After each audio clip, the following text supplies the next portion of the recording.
정치권 소식 짚어보는 아침의 맞수 시간입니다. 네, 패널 네 분과 함께합니다. 김준욱 더불어민주당 전 대변인, 윤기찬 국민의힘 법률위 부위원장, 강전혜 변호사, 설주환 변호사 함께합니다. 안녕하세요. 안녕하세요. 전해드린 대로 법원이 김건희 여사에 대한 구속영장을 발부하면서 헌정사상 처음으로 전직 대통령 부부 동시 구속이 현실화됐습니다. 어제 영장실질심사에 출석한 김 여사 모습 영상으로 보겠습니다. 서희건설 회장이 목걸이 전달했다는 자소서 냈는데 어떤 입장이세요? 구속 필요성 주장에 대해서 어떤 입장이신가요? 혐의 3가지 여전히 모두 부인하신 입장이십니까? 김 여사가 지난번 특검에 나올 때와 달리 이번엔 아무 말도 하지 않았는데 법원이 결국 구속영장을 발부를 했습니다. 증거를 인멸할 가능성이 어느 정도 소명이 됐다는 거예요? 그렇죠. 그러니까 다소 물론 이제 영장 청구 범죄 사실 외의 증거거든요. 그러니까 이렇게 법원에 현출된 것이 영장 청구 범죄 사실 외의 증거가 현출됐고 그것이 판사한테 어필된 것도 사상 초유예요. 나토 순방 당시 목걸이와 그렇죠. 이제 자수서 말씀하시는 겁니다. 왜냐하면 8월 6일 날 김건희 여사가 조사를 받고 8월 7일 날 영장을 청구했잖아요. 근데 그 당시에는 공직자윤리법, 그러니까 재산 신고를 달리했다. 이 부분은 뺐단 말이죠. 네. 그럼에도 불구하고 증거인멸에 우려가 있다라는 소명 근거 자료는 또 그 증거기 때문에 다소 이례적이긴 하지만 재판부 입장에서 보면 현물이 또 현출이 됐고 자수서가 제시가 됐고 그 자수서의 내용 자체로 보면 또 별도 범죄 구성 요건에 해당하기 때문에 그 해당 증거와 자수서를 토대로 해서 지금 현재 통일교 관련 그 해당 범죄 사실의 소명까지도 심증 형성에 영향을 줬다 개인적으로 그렇게 평가합니다. 네, 김 여사 이제 최후 진술에서 뭐 결혼 전일까지 거론되고 있어 속상하다라는 입장을 밝히기도 했다라고 전해지고 있는데 이번 구속 사태 어떻게 보셨어요? 일단 뭐 이번 구속은 피할 수 없었던 사필 규정이다 이렇게 보고 있습니다. 그동안 김건희 씨에 대해서 수많은 혐의들이 있었고 그리고 그 혐의들에 대해서 특검이 사실상 굉장히 많이 조사를 좀 해왔습니다. 그럼에도 불구하고 김건희 씨가 그 모든 혐의들을 부인으로만 일관해 왔기 때문에 특히 어제 같은 경우에는 특검에서 그 목걸이 현물까지 그 제시하고 또 특히 서희건설에서 자수서까지 나온 그런 것들이 결정적인 증거가 되었다고 하지 않습니까? 그렇다면 김건희 씨가 그동안 해왔던 수많은 얘기들이 다 거짓 진술일 가능성이 있다. 이런 것에 대해서 충분하게 변호 전략을 세우지 못한 부분이 있는 것 같고요. 지난 1차 그 출석 때 특검에 출석할 때 아무것도 아닌 사람이라고 얘기했는데 사실상 아무것도 아닌 사람이 행했던 그 과오들이랄까요. 이런 것들이 너무나 많았다. 그리고 어제는 이제 그 판사께 결혼 전의 일이다라는 걸 가지고 도이치모터스 주가 조작 의혹에 대한 부분을 이제 얘기를 했는데 뭐 아무것도 아닌 사람이든 아니면 결혼 전의 일이든 이 모든 것들이 본인의 죄를 좀 덮기 위한 그런 어떤 수사로 쓰였을 가능성이 있겠지만 그런 부분들이 법원에서 받아들여지지 않았다라는 부분을 좀 주목해서 봐야 될 것 같습니다. 네. 말씀해 주신 것처럼 김 여사 구속영장 발부에 이른바 나토 먹거리 의혹이 결정타가 됐다는 얘기가 나오고 있습니다. 특검은 구속 전 피의자 신문에서 진품과 모조품 목걸이 2개를 모두 제시했는데 브리핑 내용 들어보겠습니다. 서희건설 측은 윤석열 전 대통령 나토 순방 당시 김건희 씨가 착용한 방 클리프랜 아펠 목걸이를 교부한 사실을 인정하는 취지의 자수서를 특검에 제출하였습니다. 특검은 서희건설 측이 김건희 씨에게 교부하였다가 몇 년 뒤 돌려받아 보관 중이던 목걸이 진품 실물을 이미 제출받아 압수하였습니다. 그러니까 어제 영장실질심사가 진행되는 도중에 이 자소서와 진품 목걸이를 제출을 했다는 거예요. 이게 결정타가 됐다는 겁니다. 그렇죠. 근데 이번에 사실 그 영장실질심사 단계에서 들어가 있는 목걸이라는 것은 이 나토 순방 때의 목걸이가 아니라 통일교에서 받았다라고 하고 아직 실물을 확보하지 못한 그라프 목걸이입니다. 그런데 어쨌든 지금 이 과정에 있어서 과거에도 비슷한 형태로 물건을 받았던 것이 아니냐라고 이야기가 나왔던 것이고 지금 이제 김건희 여사의 예. 그 변호인 측에서는 이것이 별건이기 때문에 영장실질심사에서 다루어지면 안 된다라고 문제 제기를 했거든요. 그럼에도 불구하고 판사가 목걸이를 받은 적이 있냐라고 물어봤어요. 근데 이게 어떻게 보면 중의적이라고 볼 수 있는 것이죠. 목걸이가 두 가지가 있는데 그중에서 이번에 영장실질심사에 들어가 있지 않은, 그러니까 나토 순방 목걸이에 대해서도 판사는 어쨌든 여기에 대해서 물어본 것입니다. 김건희 여사 측에서 나토 목걸이의 그 가장 큰 문제는 예. 어떻게 보면요. 법조계에서 보았을 때는 가품을 만들어내었다라는 거거든요. 실물이 원래 있음에도 불구하고 여기에 대한 거짓말을 만들어내기 위해서 가품을 만들어내기까지 했다라는 거. 그래서 가품과 진품이 어제 영장실질심사 단계에서 같이 제시되었다는 것은 결국에는 판사의 심증 형성에 있어서는 가장 큰 부분이 되지 않았을까 싶습니다. 네. 앞서 윤기찬 부위원장님도 좀 말씀을 해주셨지만 그 어제 그 제출된 그런 자수서라든지 목걸이가 구속영장 청구 당시에는 혐의에 적시되지 않은 내용들이었잖아요. 그렇죠. 이게 영향을 미칠 수가 있는 거예요? 그러니까 결국에는 이제 딱 맞다라고 할 수는 없습니다만 그라프 목걸이가 지금 나오지가 않고 있잖아요. 예. 그리고 샤넬 관련해서 백이라든지 구두 이런 것들도 실물로 지금 확보를 못하고 있습니다. 그런데 이 나토 목걸이 같은 경우에도 처음에 압수수색 과정에서 가품을 찾아냈는데 예. 이 언론에 보도가 되고 이러다 보니까 서희건설 측에서 자수서와 함께 실물을 제출을 한 거예요. 그렇다면은 재판부 입장에서는 어떻게 보면은 이것은 별건이기는 합니다만 지금 원래 나오지 않은 실물들도 다른 곳에 있는 것이 아닌가. 이게 증거인멸의 우려가 될 수 있는 것이거든요. 그리고 김건희 여사의 진술에 대해서 믿을 수 없다라는 생각이 굉장히 깊어진 것이 아닌가 싶습니다. 근데 이게 만약에 네. 서희건설이 해당 그 구매자 내지 대기자 명단에 있다는 것을 영장 청구일은 8월 7일 이전에 알았다면 예. 그랬다면 일부러 뺐을 수도 있죠. 그러니까 특검 입장에서 보면 왜냐하면 그 해당 나토 순방 당시에 재산 허위 신고 예. 및 공직선거법상 허위 사실 유포 이게 영장 범죄 사실에 들어가 있으면 준비를 할 거 아니겠어요. 그러니까 만약에 이건 제 추측이지만 그때 당시에도 서희건설이 사갔다라는 것을 네. 파악하고 있음에도 불구하고 안 넣었다. 그랬으면은 사실은 이제 성동격서의 전략이 들어있다고 볼 수 있는 거죠. 그러니까 전략적 가능성을 말씀을 해주신 그렇죠. 겁니다. 네, 특검의 이제 증거인멸 우려에 대한 주장이 어쨌든 받아들여진 거예요. 그렇다 보니까 그동안 김건희 여사가 이 나토 목걸이와 관련해서 진술한 그 부분에 대해서 관심이 쏠리고 있습니다. 그동안 진술을 보면 굉장히 번복이 좀 몇 번이 됐었어요. 그러니까 나토 목걸이가 문제됐을 때는 나토 방문 시에 아마 언론 보도로서 이게 문제가 됐었는데 당시만 예. 하더라도 대통령실에서는 뭐 현지에서 빌렸다라고 얘기를 했었고요. 그 다음에는 어떤 지인에게서 빌린 것이다라고 입장이 바뀌었는데 저는 결정적으로 이것을 모조품이다라고 얘기한 것부터가 조금 상식적으로 말이 안 된다라고 생각을 했고요. 그다음에 최근에 어떤 수사가 본격적으로 되고 나서부터는 이게 뭐 2010년경에 예. 홍콩에서 구매를 한 것이다. 그게 어머니한테 갔다가 뭐 다시 빌렸다가 그게 뭐 오빠 집으로 가게 됐다. 예. 상당히 누가 들어도 너무 복잡하지 않습니까? 모조품에 대한 것인데 그럼 본인이 가지고 있어도 상관이 없는 것인데 예. 이거에 대해서 너무 복잡한 과정을 설명하다 보니까 진술이 계속 바뀌겠다는 거예요. 그러니까 어떤 그 수사기관에서 판단을 할 때는 진실은 물 흐르듯이 자연스럽게 흘러갑니다. 어떤 뭐 변명이나 어떤 얘기가 들어와도 그건 진실은 하나기 때문에 그렇게 흘러갈 수밖에 없어요. 그렇지만 거짓말은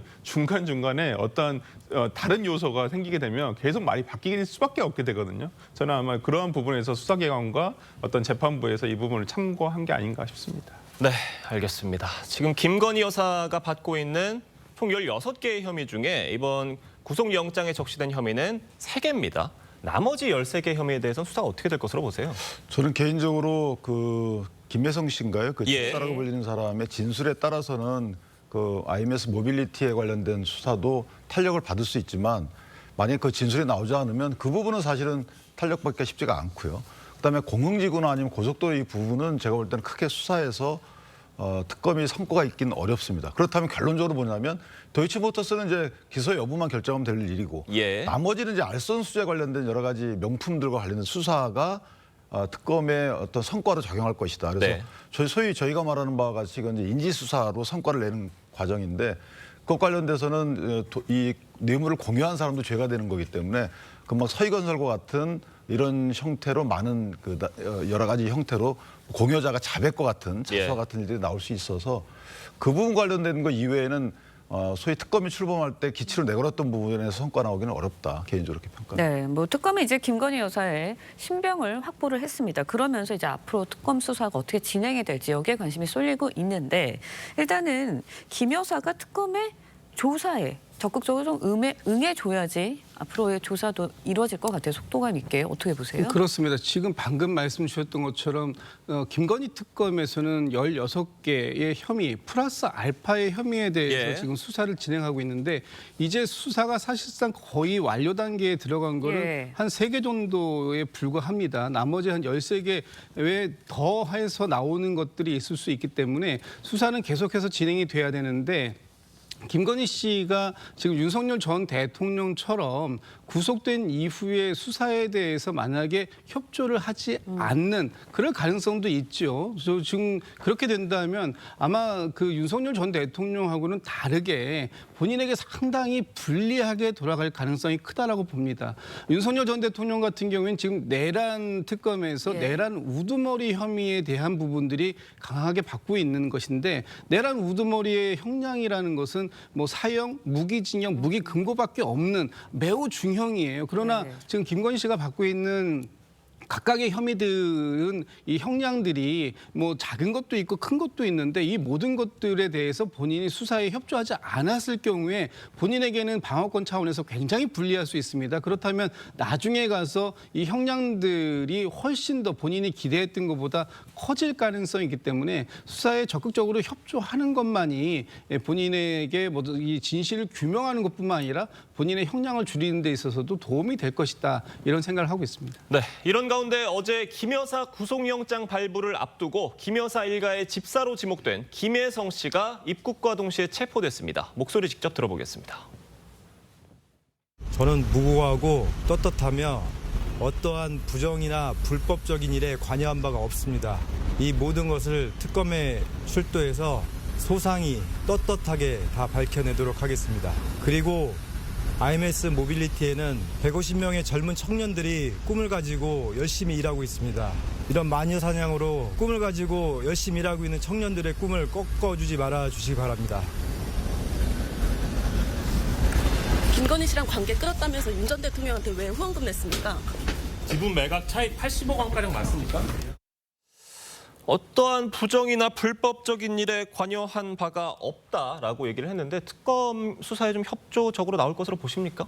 일단은 입국을 했기 때문에 수사에는 나름대로 협조하는 모습을 보일 것이라고 생각을 합니다만 일단은 김예성 씨가 운영하고 있었던 IMS 모빌리티에 대기업들이 180억 원이라는 돈을 투자하게 된 경위 여기에 대해서 특검이 어느 정도의 진술들을 확보했는지 이게 관건이 될 것이라고 생각을 합니다. 이게 투자가 들어갔을 때 이미 어느 정도 자본 잠식의 상황이었고 이 투자한 회사들 같은 경우에는 어쨌든 정권에 줄을 대야 되는 그 이유들이 있었다라고 특검은 파악하고 있는 것으로 보이는데 각 대기업들이 가지고 있었던 그때 어떤 사법 리스크라든지 이런 것들과 김예성 씨가 김건희 여사를 통해서 어떤 전달할 수 있는 경위들 이런 것들이 파악한 것이 있다면 김예성 씨에 대해서도 뭐 구속영장 청구가 곧 들어갈 수 있을 것이라고 생각을 하거든요. 그렇다면 그 이전까지는 본인이 어쨌든 여기에 대해서 부인을 한다고 하더라도 수사에는 협조하는 모습을 보이겠습니다만 구속 이후에는 조금 달라질 수도 있겠다라고 생각합니다. 알겠습니다. 저희가 리포트 하나 보시고 이어서 토크해 보도록 하겠습니다. 정치인들을 대거 사면한 이재명 정부 첫 광복절 특사 후폭풍이 만만치 않습니다. 네, 사면에 반발하면서 국민의힘과 개혁신당 지도부는 이 대통령의 공식 취임식 격인 국민 임명식에 불참하기로 했는데 정치권의 분열이 커지는 양상입니다. 장윤정 기자의 보도입니다. 대통령실은 광복절에 열리는 이재명 대통령 국민임명식에 야당 지도부는 물론 보수 정권 전직 대통령까지 초청하기로 했습니다. 국민 통합을 추구하는 실천적 행보란 겁니다. 하지만 조국 윤미향 전 의원 등이 포함된 광복절 특사 명단이 발표되자 송원석 비대위원장 등 국민의힘 지도부는 행사에 참석하지 않기로 했습니다. 이번 대통령 사면을 결코 인정할 수 없습니다. 이번 사면은 법과 정의를 부정한 정치적 부당 거래이자 파렴치범에 대한 특혜일 뿐입니다. 조국과 정경심 사면을 한 문장으로 표현하자면 돈 없고 백 없는 집안에서 태어난 너희들은 평생 밑바닥에서 기어다녀라입니다. 정치인 특별사면에 반대해온 이준석 대표 등 개혁신당 지도부도 불참 의사를 밝혔습니다. 정치인 특별사면 여파로 국민임명식이 여권만의 잔치가 될 수도 있다는 겁니다. 모든 국민의 축제 속에서 이 임명식이 이루어져야 될 것이다. 또 국민들만 지지하는 그런 임명식이 된다면 그 의미가 반감이 되지 않겠는가. 국민의힘은 이화영 전 경기도 평화부지사처럼 대통령과 공범관계인 범죄자나 윤미향, 최강욱 전 의원처럼 재판이 늦어져 의원직 상실 등 불이익을 받지 않은 경우 사면 복권을 제한하는 법안도 발의할 계획입니다. TV조선 장윤정입니다. 국민의힘 차기 당대표의 도전장을 낸 당권 주자들이 오늘 세 번째 합동연설회에 나섭니다. 김문수, 안철수, 장동혁, 조경태 후보는 대전에서 열리는 충청, 호남권 합동연설회에서 정견을 발표합니다. 국민의힘은 내일 수도권과 강원, 제주 합동연설회를 마지막으로 다음 주 당대표를 최종 선출합니다. 네, 정치권 소식 계속 짚어보겠습니다. 이재명 대통령이 조국, 윤미향 전 의원 등 정치인들을 대거 사면하면서 후폭풍이 이어지고 있습니다. 여야 반응 들어보겠습니다. 사면이 결정적으로 지지율 떨어지는 배경이다 이렇게 보지는 않고요. 전반적으로 사면에 대해서는 크게 여론은 나쁘지 않다. 이제 대한민국은 어떤 파렴치한 범죄를 저질러도 대통령만 오케이하면 풀려나는 나라로 전략했습니다. 이를 지켜봐야 하는 국민들은 분노 게이지가 폭발일보 직전입니다. 그러니까 조국 전 대표나 윤미향 전 의원 사면에 놓고 하는 정권 축하 행사에 들러리 서지 않겠다는 거예요. 그러니까 이재명 대통령이 국민적 큰 기대를 짊어지고 출범을 했는데 실제 지금까지 권한 행사의 내용을 보면 실망스럽다는 부분이죠. 지금은 전국만 가만히 놓고 보십시오. 3개 특검이 연일 여권, 그러니까 이 기존 구여권 인사들에 대한 수사 소식으로 뒤덮여 있어요. 그런데 또 한편 보면 구야권, 지금 여권 인사들에 대해서는 풀어줘요. 사면해주고 복권해주고. 이게 맞느냐 이 부분입니다. 이게 통합입니까? 두 번째는 그 풀어주는 분들 내용을 보더라도 굉장히 이례적입니다. 지금 광복절날 윤미향 씨 같은 경우에는 그 일제치하에서 눈물을 흘렸던 분을 또 눈물 흘리게 한 이런 혐의로 재판받아서 대법원에서 확정 판결을 한 이후에 이걸 풀어준 거예요. 그다음에 윤건영 의원 경우에는 500만 원이라는 벌금형도 풀어줘요. 여기 벌금형을 풀어준 적이 있나요? 이게 예를 들어서 공직선거법 위반에 따르면 자격에 문제가 생기니까 풀어준다 하더라도 이분은 사기거든요.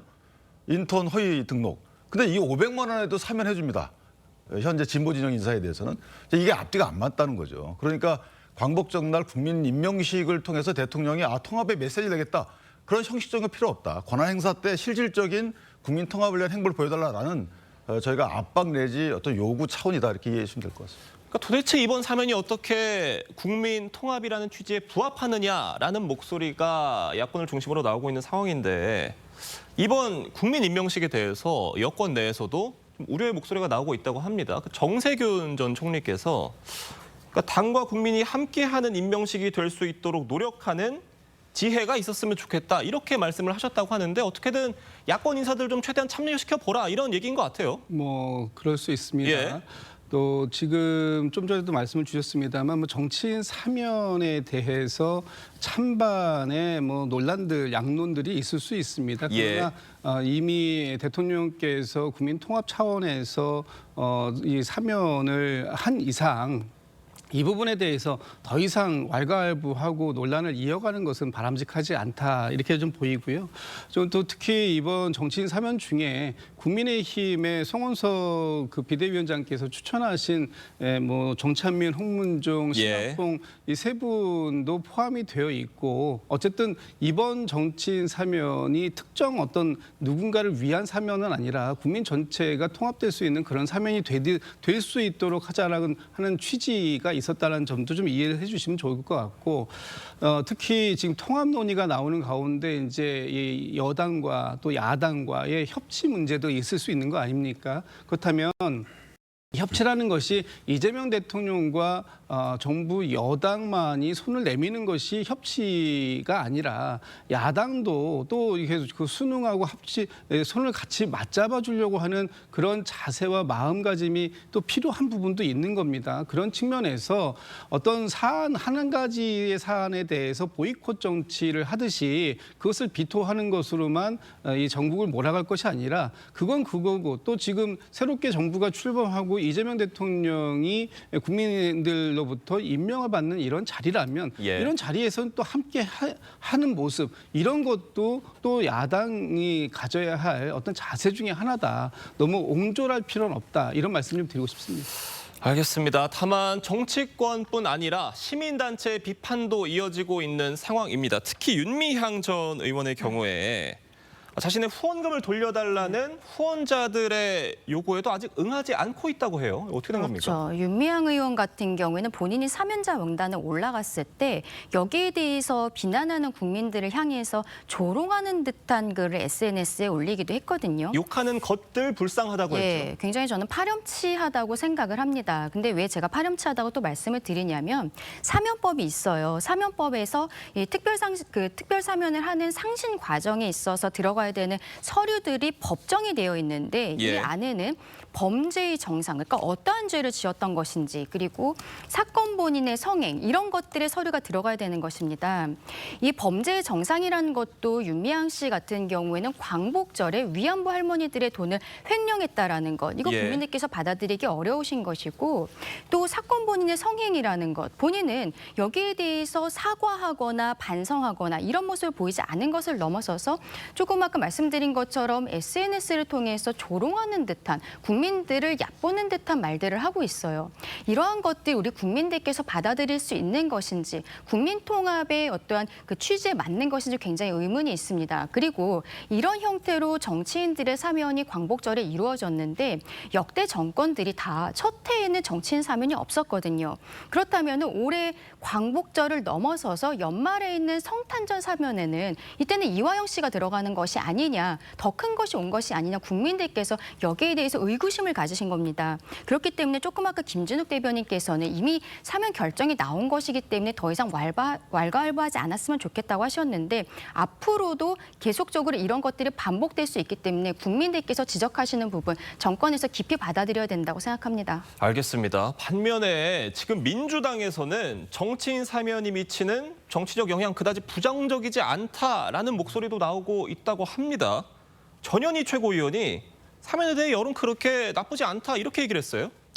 그러니까 전현희 최고가 아까 우리가 들어봤다시피 어떤 조금 스스로를 위안하는 어떤 얘기인지는 모르겠습니다. 그리고 또 지지층에 대해서 또 너무 이런 우려스럽지는 않다라는 어떤 메시지를 던져준 거라고 생각을 합니다만은 저게 올바른 메시지인가라는 부분에 대해서는 조금 의문이 있습니다. 어떤 지지층의 어떤 강성 지지층에 대한 메시지를 준다고는 하지만 일반 보편적인 국민들의 상식에 봤을 때는 이번 사면이 과연 잘된 사면이냐 그런 부분에 대해서 상당히 우려심이 있거든요. 뇌물죄를 저지른 정치사범도 아니죠. 어쩌면 부패사범이죠. 그런 분들에 대한 어떤 사면이 국민 통합과 이런 거 무슨 상관이 있겠습니까? 그런 부분에서 저는 이번 이재명 대통령의 사면 자체가 잘못됐다는 부분에 대한 어떤 국민적인 지적에 대해서 민주당에서도 조금 받아들여야 되지 않을까 싶습니다. 알겠습니다. 다음 이야기도 좀 짧게 짚어보겠습니다. 국민의힘이 어제 부산 전당대회에서 두 번째 합동연설회를 개최를 했습니다. 그런데 다만 이번에도 전환길 이슈에 계속 좀 끌려다니는 모습이 좀 아쉬웠다는 평가예요. 전환길이 없었는데 전환길 이슈에 끌려다녔죠. 그렇습니다. 이 부분은 제가 보면 실제 후보자들이 전환길 이슈를 본인들 갈등 구도에 유리하게 활용하는 거죠. 예를 들면 이전에 찬탄반탄이 있었던 갈등 구도니까 저희가 그렇다 치더라도 여기에 더 나아가서 극우 여부에 대한 갈등 구도를 또 소환해서 이걸 만들어서 당의 대표자가 되고자 한다, 최고위원이 되고자 한다.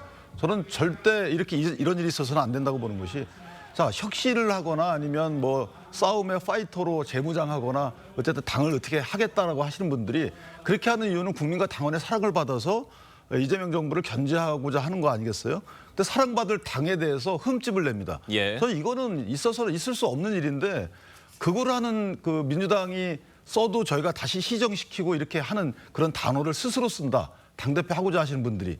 저는 이런 일들이 벌어지면 안 된다. 이 부분에 대해서는 당원들이 좀 고민을 많이 해야 될 부분이에요.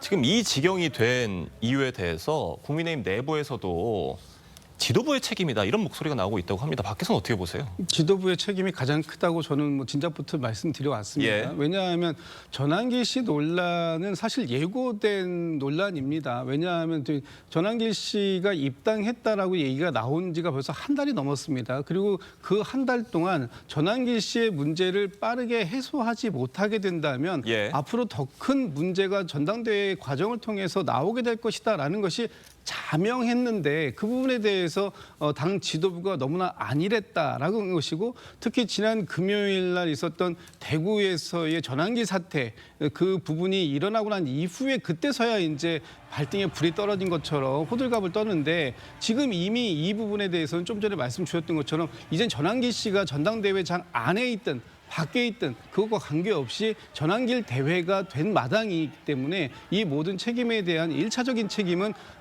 당 지도부에 있고 이제부터 이제 당원들과 지지자들이 어떤 판단을 하느냐에 따라서 국민의힘의 미래가 결정될 것이다. 이제부터는 정말로 당원들이 올바른 판단을 잘 하셔야 될 것 같다. 이런 생각이 듭니다.